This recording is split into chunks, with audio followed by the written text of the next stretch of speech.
आप जैसे कई बार कई होता है कि आजकल बड़ा फैशन में होता है, जैसे कि आप बजरंग बाण को ही ले लीजिए। आप जिनका मंगल बद है, मंगल खराब है, बजरंग बाण का पाठ वो कर देखें, हनुमान जी गदा लेके पीटेंगे उनको। ये बहुत कम लोग जानते हैं इस बात को। मैं अपना अनुभव शेयर करती हूँ। मुझे हनुमान जी से बड़ी आस्था है, बहुत जल्दी मेरी हर बात सुन लेते हैं। हनुमान जी, लड़ाई करती हूँ मैं इनसे, मेरी इनसे लड़ाई रहती है। मुझे ये चाहिए, मुझे ये, मेरी डिमांड हमेशा रही है। अगर आपको लग रहा घर के अंदर इतना कला कलेश हो गया है, क्या करें, कहाँ जाएं, हाँ। लौंग डालिए जिस पर फूल बना हुआ होता है, दिए में डाल दीजिए, दिए में डाल दीजिए। तो आपका चैनल का मैंने नाम सुना कि आप हनुमान जी के बहुत बड़े भक्त हैं, आपका चैनल है, तो बहुत इच्छा हुई कि पवन पुत्र की बड़ी असीम कृपा है, और वो वायु देव के पुत्र हैं, और वायु ही हमारी श्वास है जो हम यहाँ बैठकर बात करते हैं, और उनकी कृपा के बिना तो यहाँ कोई बैठ नहीं सकता।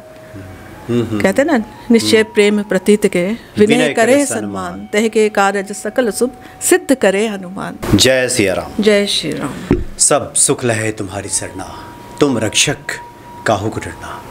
सब संभव हो जाता है हनुमान जी की कृपा से। हनुमान जी भक्तों पे कृपा करते हैं तो जीवन में सब सुगम, सब आसान हो जाता है। एक ईश्वर की भक्त हमारे सामने बैठी हुई हैं आप, खासकर आप माता रानी की साधिका हैं, माँ काली की साधिका हैं। सत्येंद्र कौर जी, स्वागत है आपका। जय सिया राम। आप वास्तु के भी एक्सपर्ट हैं, ज्योतिषी भी हैं, और आपसे तो बातें हो रही थी कि आपने तो कई साधनाएं की हुई हैं, जिसके बारे में हम लोग अभी बातचीत करेंगे। तो सबसे पहले आप अपने अनुभव बताएं कि कैसे ये भक्ति की लगन आपके भीतर लगी। ये जब मेरी उम्र बहुत छोटी थी तब से ही ये लगन थी मेरे अंदर, और देवी की बहुत असीम कृपा थी कि मुझे उन्होंने अपने साथ जोड़ा। अच्छा। और कहा कि जितने भी लोग हैं जो मुझसे जुड़ते रहे, मुझे समझाते रहे कि ये जन्म जो आपका हुआ है ये लोगों के कल्याण के लिए हुआ है, और आप अध्यात्म की तरह जुड़े।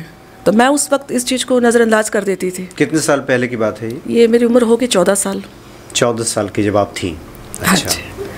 तो फिर मैंने ज्योतिषी सीखी, वास्तु सीखा, और उस वक्त इतना था नहीं कि भाई बड़े बड़े इंस्टीट्यूट वगैरह हों, तो हमें सिखाया गया ज़मीनों में ले जाकर कि आप बताइए ये ज़मीन का मालिक, इसको क्या तकलीफ़ है। अच्छा। और फिर वहाँ पर हमने सीखा, फिर बहुत तरह से मंत्रों की साधनाएं करवाई गई हमसे, ताकि अगर आप एस्ट्रोलॉजर अगर आप बन जाते हैं, अगर आपको सिद्धि प्राप्त नहीं है तो आपके उपाय सिद्ध नहीं होंगे जिनको भी आप देंगे। तो एस्ट्रोलॉजर तो लोग बाद में पढ़ाई के बाद बनते हैं। 14 साल से क्या संबंध है? 14 साल से ही आप लग गई थी? 14 साल से मैंने सीखना शुरू किया था। अच्छा, कोई क्या विशेष कोई घटना घटी, मतलब कैसे प्रेरित हो गई? ये मतलब मैं इतना खुलकर तो यहाँ नहीं बता पाऊंगी, क्योंकि हमारी भी कुछ मर्यादा होती, कुछ प्रोटोकॉल होते हैं। मैं आपसे तो शेयर कर सकती हूँ, लेकिन लोगों के आगे नहीं कर सकती कि हर चीज़ का एक प्रोटोकॉल है। अगर वो बाहर आती है तो उस चीज़ की मात्रा कम हो जाती है। नहीं, हम सिर्फ इतना जानना चाहते हैं कि ये प्रेरणा क्या कोई ईश्वरीय शक्ति से मिली या फिर कैसे मिली? हाँ जी, ये मैं कालीघाट में गई थी। कालीघाट, पश्चिम बंगाल, कोलकाता। हाँ जी, हाँ जी। अच्छा। बंगाल में उस वक्त मेरी उम्र होगी 14 साल के करीब होगी। तो थोड़ा ध्यान पढ़ाई वढ़ाई में मेरा लगता नहीं था, तो मैंने माँ से एक बार प्रार्थना की थी कि माँ मैं पास हो जाऊँ। बस इतना ही कहा था। बच्चा बुद्धि हुआ करती थी, इतनी समझ हुआ नहीं करती थी। मैं परीक्षा में पास हो जाऊँ, मैं पास हो जाऊँ। अच्छा। और जब मैं लौट कर आई हूँ तो थोड़ी सी जितनी पढ़ाई हो सकी मुझसे हुई, लेकिन ईश्वरी कृपा से मैं पास हो गई। मेहनत है मेरी इसमें, लेकिन एक आस्था जुड़ गई कि माँ ने मेरी बात सुन ली, तो इसमें जरूर कुछ ना कुछ है। और मेरा ध्यान उस वक्त से फिर रुचि की ओर बढ़ने लग गया। अच्छा।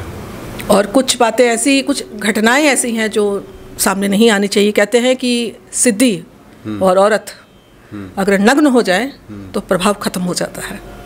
मतलब ये खुल के नहीं बताना चाहिए? नहीं, क्या होता है कि इससे हमें भी तकलीफ होती है, आपको भी तकलीफ आएगी फिर बाद में, तो अच्छी बात नहीं है। तो हम पॉइंट टू पॉइंट क्या है कि मैं लोगों को ये समझा देना चाहती हूँ कि एस्ट्रोलॉजी और ज्योतिषी जिनको सिद्धि प्राप्त हो, आप उनसे जुड़ें तो आपका काम होगा, जरूर होगा। अच्छा, उनके बताए हुए उपाय फलित होंगे, आप ये कह रही हैं? अच्छा। नहीं, हम थोड़ा ये चाहते थे आपसे, मेरी बातचीत हो रही थी तो बड़े रोचक प्रसंगों की आप चर्चा कर रही थी कि 14 साल में आमतौर पे होता है कि बच्चे 9th 10th में पढ़ते हैं, वैसे ही आपके साथ भी रहा होगा फिर अचानक आप तो कह रही हैं कि उसी समय से आप जुड़ गई और कुछ ऐसे संतों के संपर्क में भी आई जो अभी आप कह रही हैं कि ये बताना ठीक नहीं है। ठीक नहीं है। लेकिन हम चाहते थे कि एक भक्तों को इशारा मिल जाए कि ये कैसे इस साधना की जागृति आती है, कैसे साधक व्यक्ति बन जाता है, जो कि आमतौर पे ये सब ढका छुपा है, लोग समझ ही नहीं पाते कि कैसे साधक लोग बन जाते हैं। ये होता है कि ध्यान क्या होता है कि साधना की तरफ लगाना होता है। अदरवाइज आप ज्योतिष के टीचर बन जाइए, आप लोगों को पढ़ाइए, ग्रामर सिखाइए, लेकिन जब आप किसी को अगर नमक पढ़कर भी देते हैं, अगर आपके ही चैनल के द्वारा अगर मैं किसी को उपाय देती हूँ यहाँ पर, वो काम कैसे करेगा जब तक मेरी जबान सिद्ध नहीं है, मुझे देवी का आशीर्वाद शक्ति प्राप्त नहीं है। अब ये बताइए कि माँ काली से कैसे जुड़ गई आप? माँ काली से तो देखिए, माँ से तो हर इंसान जुड़ा हुआ रहता है, बस उनसे कनेक्शन बनाना पड़ता है, जो आजकल की लैंग्वेज में कहते हैं कनेक्शन बनाओ। माँ तो सबके अंदर विद्यमान है, लेकिन उनको जागृत करना पड़ता है। अच्छा। माँ काली का निवास हमारे मूलाधार चक्र में है। जो आजकल क्या है, आजकल के जो नई पीढ़ी आ गई है, आजकल उन्होंने क्या करा है, मूलाधार चक्र से सेकंड हार्ट चक्र तक आगे फंस गए बीच में बच्चे, क्योंकि उनको कोई ज्ञान देने वाला नहीं है और उनको ये प्रेम समझे। माँ का मतलब ही है प्रेम। आपका चैनल का मैंने नाम सुना कि आप हनुमान जी के बहुत बड़े भक्त हैं, आपका चैनल है, तो बहुत इच्छा हुई कि पवन पुत्र की बड़ी असीम कृपा है और वो वायु देव के पुत्र हैं और वायु ही हमारी श्वास है जो हम यहाँ बैठकर बात करते हैं, और उनकी कृपा के बिना तो यहाँ कोई बैठ नहीं सकता। कहते हैं ना, निश्चय प्रेम प्रतीत के विनय करे सन्मान, तह के कार्य सकल शुभ सिद्ध करे हनुमान। मैं तो सबसे पहले कहूँगी कि मैं बंगाल की धरती से हूँ और वहाँ की मिट्टी भी जागृत रहती है, और मैं भक्तों से यही जरूर कहूँगी कि माँ काली और वहाँ निवास है, और माँ तारा का 10 महाविद्याओं की देवी है वो माँ तारा, जिनकी मैं भक्त हूँ। और माँ ऐसा नहीं है कि आपको इतना प्रचंड करना है या पूरा पाखंड रचाना है, पूरा वैसी वेशभूषा नहीं। माँ शब्द ही बहुत बड़ा तंत्र शब्द है माँ, ठीक है। तो तारापीठ जैसी जगह, माँ का जो जगह है, स्थान है, वहाँ जाने मात्र से आपकी मनोकामना पूर्ण हो जाती है। और काली घाट हो गया, दक्षिणेश्वर हो गया, माँ तारापीठ हो गया, ये जागृत शक्तिपीठ है। सती के वहाँ पर 3 अंग गिरे थे काली घाट में, और तारापीठ में माँ ने जब भगवान शंकर को जब विष की काफ़ी जलन हो रही थी गले में, तो माँ ने दूध पान करवाया था वहाँ पर बच्चे को, शिव को, बच्चे को वहाँ पूजे जाते हैं। तो हाँ, वो इस बारे में फिर हम कोई और एपिसोड में चर्चा करेंगे। जी जी। लेकिन अभी जो समस्याएं चल रही हैं, अनेकों समस्याएं जिनके हनुमान जी तो रक्षा करते ही करते हैं, लेकिन कभी कभी क्या होता है, ऐसी जटिल समस्या होती है कि हम उसका निदान नहीं पा सकते हैं, फिर सर्जन के पास जाना पड़ता है। तो हनुमान जी जैसे अगर डॉक्टर हैं तो माँ काली उसकी सर्जन है। वो फिर पोस्टमार्टम चीर फाड़ जिसको कहते हैं ना करके वो इलाज होता है वहाँ पर। अच्छा। कि कहाँ बंदा फंसा हुआ है। तो कैसे इसका निराकरण होता है? जैसे आजकल तो बहुत सारी समस्याएं लोगों के जीवन में है। अब जैसे कि अब लोगों क्या गलती कर रहे हैं, मंत्रों का गलत उच्चारण कर रहे हैं। कोई भी मंत्र बोलने से पहले आप किसी अच्छे प्रखंड पंडित से सीखें, 1 हफ्ता क्लासेस लें, वो बैठे हैं, आप उनको दक्षिणा दें, आप उनसे जाकर पहले मंत्र का उच्चारण सीखें, लगे कि अब आप सही बोल रहे हैं, इसका देखिएगा आपको किसी ज्योतिष की जरूरत नहीं पड़ेगी। चलिए, अगर आप कपूर जलाते हैं, कपूर को तो जलाना बताया ही नहीं गया है। कपूर को तो दानी में रखकर उसका धीरे धीरे धीमी धीमी उसकी जो सेक होती है, उसकी खुशबू है कपूर के लिए। अच्छा, आरती जलाकर नहीं करते, वो कपास की रुई में देसी घी डालकर की जाती है। जैसे कि अगर आपको बुद्धि चाहिए, बच्चा पढ़ नहीं रहा है, तो उस दिए के अंदर में आप गोलकी के दाने डाल दीजिए। अच्छा, मतलब काली मिर्च? हाँ जी। अच्छा। अब आपका पति बाहर की तरफ आकर्षित हो रहा है, कहीं और आकर्षण चाहिए आपको, आप छोटी इलायची के दाने डाल दीजिए उसमें, ठीक है, उस दिए के अंदर में। अच्छा। कोई लग रहा है घर में नज़र लग रही है, जैसे आप प्रोग्राम करते हैं, आपको भी बहुत नज़रें लगती हैं, एक दीपक प्रज्वलित कीजिए, उसमें पीली सरसों डाल दीजिए, ये उपाय काम करता है। अच्छा, दीपक प्रज्वलित करके उसमें पीली सरसों डाल। हाँ जी, इससे ईवल आई से बचाव होता है। तो कहाँ फिर भगवान के सामने रख दें? जी। मतलब नज़र दोष से जो भी बचना चाहता है। जैसे किसी का भी बच्चे पढ़ नहीं रहे हैं, बदमाशी कर रहे हैं, गोलकी के दाने डाल दीजिए, आप उसमें 5 दाने डाल दीजिए, दिए के अंदर चाहे 2 दाने डाल दीजिए, आपकी श्रद्धा अनुसार, कोई नियम नहीं है, ऐसा करना ही है। अगर आपको धन चाहिए, थोड़े चावल के दाने डाल दीजिए, अक्षर डाल दीजिए उसमें। अगर आपको लग रहा घर के अंदर इतना कला कलेश हो गया है, क्या करें, कहाँ जाएं, लौंग डालिए जिस पर फूल बना हुआ होता है, दिए में डाल दीजिए, दिए में डाल दीजिए। तो क्या ये करने से क्या कोई जादू टोना है या कोई तंत्र है? घर के आपके रसोई में ही नवग्रह निवास है, माँ अन्नपूर्णा का निवास है। ये हो गया, छोटे से ये उपाय हैं, ये आप घर पे भी कर सकते हैं। अगर ज़्यादा कुछ है, जैसे कहीं बाहर जाना है किसी को, तो ये सब उपाय तो मैं यहाँ बता नहीं सकती। लोग मुझसे जुड़े हैं तो मैं कुछ उनका निदान निकालूं, भाई ये सब चीज़ें कहाँ कुंडली फंसी है, फकारी अटकी कहाँ है, मैं कुंडली वो देखती हूँ। अच्छा, ये आमतौर पे जो लोग आरती करते हैं घरों में लोगों को जानकारी रहती है कि कपूर में लौंग डाल दीजिए, आरती घुमाइए, कपूर में कभी तेज़पत्ता डाल दीजिए, ये आरती घुमाइए। तो क्या क्या करना चाहिए? गलत है ये। हम तेज पत्ता को जलाते नहीं, हम तेज पत्ता को खाना है हमें। आप घर में अंदर में केसरी भात बना लीजिए ना, मीठा चावल जिसको कहते हैं आप लोग, मीठा पुलाव, तेज पत्ता डाल दीजिए, लौंग डाल दीजिए, इलायची, सारा परिवार खाइए ना, सबकी बुद्धि सही ठिकाने आ जाएगी। जिनका बृहस्पति अच्छा होता है घर के अंदर में, तो सारे शांत रहते हैं, ठंडा होता है ना बृहस्पति जो है, 5 मिष्ठान से ही प्रसन्न हो जाते हैं। बाकी सब उग्र ग्रह हैं, मंगल है, शनि, उनको मनाना थोड़ा मुश्किल है। अगर बृहस्पति ही, आप बृहस्पतिवार के दिन थोड़े से मीठे चावल बना लीजिए, केसरी भात बना लीजिए, तो बच्चे अपने आप सब घर में सब खुशहाली आने लग जाएगी, समृद्धि। चावल तो लक्ष्मी का अक्षर तो अखंड है ना। अब लोग क्या करते हैं मैं आपको बताती हूँ जी। आप जैसे कि ये गणेश चतुर्थी आ रही है, और फिर आएगी दीपावली, ठीक है। मैं तो ये कहती हूँ कि गणेश चतुर्थी आने से 4-5 दिन पहले अपने घर के अंदर में साफ सफाई कीजिए, नया सब लाइए, पर्दे लगाइए। दिवाली के दिन में कुछ नहीं है, जो कुछ है गणेश चतुर्थी में है, क्योंकि गणेश जी जो है विघ्नहर्ता है। उसके बाद आप देखेंगे पितृपक्ष आ जाता है। अगर आपने पहले से ही घर की साफ सफाई कर ली है, रंग रोगन कर लिया है, उसके बाद आप देखेंगे जब फिर पितृ आते हैं, तो अगर कोई दोष है पितृ का, वो कटता है। फिर उसके बाद नवरात्र शुरू होते हैं, फिर देवीय कृपा प्राप्त होती है।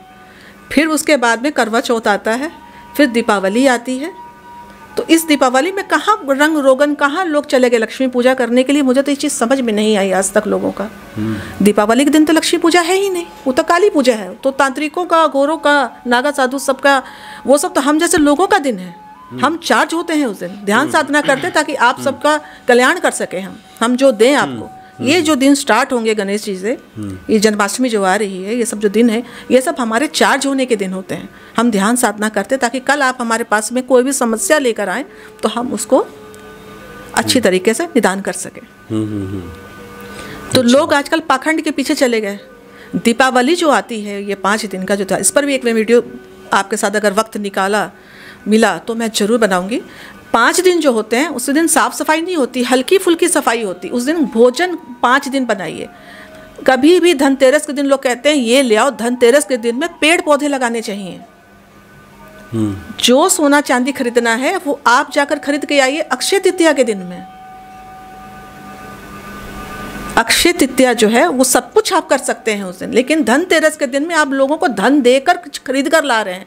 ये कहाँ की समझदारी है? धनतेरस का मतलब है घर में बैठकर धनतेरस यानी भोजन बनाकर धन खा रहे हैं ना हम, शरीर में हमारा निरोगी काया।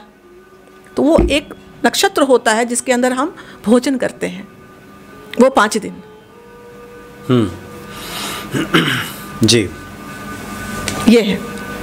अच्छा, तो आज तो पहली चर्चा है भक्तों के साथ आपकी। आज कुछ हम चाहते हैं कुछ ऐसे कुछ जनरल टिप्स बता दें कि जो कि भक्त करें और उनका जीवन खुशहाल और सुखमय बने। देखिए, हर तरह की अपनी अपनी समस्या है सबकी।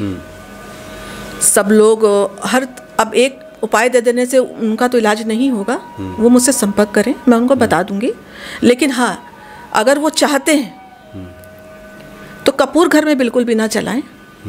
कपूर को ढंग से अपनी कपूरदानी के अंदर में जो भी इलेक्ट्रिक से जो भी जलता है, जैसे भी गर्म करें, जैसी इच्छा हो वैसा जलाएं। और दूसरा, घर के अंदर केसरिया भात बनाए बृहस्पतिवार के दिन, जो ज़रूरी होता है। बाकी दिए के अंदर आप जो जिस प्रकार मैंने बताया वो नियम करें। तेज पत्ता बिल्कुल ना जलाएं। तेज पत्ता जो गरम मसाले हैं उसको खाए जाते हैं, उसको जलाए नहीं जाते। लेकिन हाँ, दीपक में अगर आपको डालना है, तेज पत्ते का कोई नियम नहीं है। आजकल लोग क्या कर रहे हैं, हमारे सनातन धर्म में किसी भी चीज़ को जलाने का मतलब होता है उसका अंत्येष्टि कर देना। वो पंच तत्वों में विलीन हो गया। तो हम कैसे उस चीज़ से कुछ मांग रहे हैं लिखकर? तेज पत्ते पर हम कैसे कोई चीज़ लिखकर मांग रहे हैं जिसका हमने पंच तत्व पर विलीन कर दिया? हमारा सनातन धर्म कहता है खूब तरह से भोजन करो, दीपक प्रज्वलित करो, प्रकाश करो। आपने कोई मन्नत मांगी है, अगर तेज पत्ता पर आजकल फैशन है, तेज पत्ता पर लिखिए और उसको विष मारिए और फूंक मार के उड़ा दीजिए। अच्छा। तो वो तो पंच तत्व में विलीन हो गया। तो विष कहाँ गई हमारी? तो उस विष को रखिए ना आप अपने अलमारी में, तिजोरी में संभाल कर, सोना चांदी के अंदर। जब विष हो जाएगी तो हमेशा मैं उस विष को हाथ में रखिए और धन्यवाद कीजिए कि ये विष मेरी पूरी होगी तो और आपको मैं विदा नहीं दे सकता भाई, आप हमारे घर में विराजे। आपने हमारी विश पूरी की, आपको मैं घर से कैसे बाहर कर सकता हूँ? आप हमारे घर में हमारे धन संपत्ति के साथ रहें। अच्छा। हम उनको जलाकर पंच तत्व में विलीन करेंगे क्यों भाई? हमारा काम निकल गया, हमारा मतलब पूरा हो गया, अब हम उनको जला दें? ये सनातन धर्म नहीं कहता हमारा। कोई चीज़ का जलाने का, अगर हमारे कपड़े में भी चिंगारी लग जाती है तो उसका हम उस वस्त्र को धारण नहीं करते। बहुत सारे लोग फिर इसमें जिज्ञासा करेंगे, सवाल उठाएंगे कि लोग होम हवन तो करते हैं जिसमें सब कुछ स्वाहा किया जाता है, फिर वो क्या होगा? फिर वो तो सवाल लोग खड़े कर सकते हैं। जी मैं समझी नहीं। जब हम होम और हवन करते हैं, हवन की जो प्रक्रिया है, जो डाला जाता है उसमें जौ डाला जाता है, काले तिल डाले जाते हैं, वो भोग दिया जाता है, देवता का आह्वान किया जाता है। हम तेजपत्ता पर आह्वान नहीं कर रहे हैं, हम अपना स्वार्थ लिख रहे हैं। हवन का, यज्ञ का मतलब होता है देवताओं को भोजन कराना। हर चीज का एक अलग मतलब है। हवन और यज्ञ जो है वो भोजन कराना है देवताओं को। हम तेजपत्ता पर भोजन नहीं करा रहे हैं, हम स्वार्थ मांग रहे हैं और स्वार्थ को जला दे रहे हैं हम। मेरा ये कहने का मतलब है कि आप स्वार्थ को रखें, संभाल कर रखें उस स्वार्थ को। जैसे कि अब चिमनी है, अब जिनका मंगल बद होता है, अब जिनके घर में चिमनी है, ये माइक्रोवेव है, और उग्र हो जाता है मंगल। अच्छा। अब जो जिनका लोग चिमनी या फिर माइक्रोवेव जो होते हैं इलेक्ट्रिक सामान, उग्र हो जाता है मंगल और खराब फल देने लग जाता है। चिमनी से भी धुआं होता है घर के अंदर। मंगल राहु के संपर्क, अंगारक दोष होता है, पति पत्नी के बीच अनबन होती है, माँ बच्चे की बात नहीं सुनता, बच्चा बाप बनने की कोशिश करता है घर में कि वो समझदार है, बाकी सारे बेवकूफ़ हैं। चिमनी तो धुआं लेके फेंकता है बाहर ना, तो निकल तो रहा है आपके यहाँ से, कढ़ाई से तो उठ रहा है ना, खींच रहा है ऊपर की तरफ, वेपर ऊपर जा रहा है ना, तो आपके यहाँ से ही जा रहा है ना कढ़ाई से। अब देखिए, अब जिनको माता जी आती हैं, छोंक लगाते हैं ना, तो आवाज़ तो होती है, तो वो आवाज़ से ही मनाइए ना, जो आवाज़ करता है वही मनाइए ना। तेल में डालेंगे तो आवाज़ करेगा। हाँ। मनाइए ना। अच्छा, इसलिए तेल का इस्तेमाल नहीं करते हैं। हाँ। आवाज़ जो होती है ना, वो फिर तकलीफ देता है बंदे को। तो माता ने बताया ना कि मैं विराजमान हूँ। नहीं, सही कहा आपने। आज भी गांव में कहीं भी माता जी जब आती हैं, हाँ जी, तो लोग तेल का इस्तेमाल नहीं करते, छोंक नहीं लगाते, छौंक नहीं लगाते। हाँ, मतलब कढ़ाई नहीं लगाते हैं, कढ़ाई में नहीं डालते। उनके यहाँ तो चिमनी नहीं है, हमारे बड़ों घरों में चिमनी है, तो छोंक लगाए आवाज़ हुई ना, तो वो जो हम तेल में जब हम कुछ करते हैं जो खींचता है, चाहे वो सब्जी बना रहे हो या कुछ भी करो, तो चिमनी लगाने से क्या वो भाप ऊपर खींच रहा होता है। अच्छा। वो नली से पास हो रहा होता है वो। आप जैसे कई बार कहीं होता है कि आजकल बड़ा फैशन में होता है, जैसे कि आप बजरंग बाण को ही ले लीजिए। आप जिनका मंगल बद है, मंगल खराब है, बजरंग बाण का पाठ वो कर देखें, हनुमान जी गदा लेके पीटेंगे उनको। ये बहुत कम लोग जानते हैं इस बात को। मैं अपना अनुभव शेयर करती हूँ। मुझे हनुमान जी से बड़ी आस्था है, बहुत जल्दी मेरी हर बात सुन लेते हैं हनुमान जी। लड़ाई करती हूँ मैं इनसे, मेरी इनसे लड़ाई रहती है, मुझे ये चाहिए, मुझे ये, मेरी डिमांड हमेशा रही है।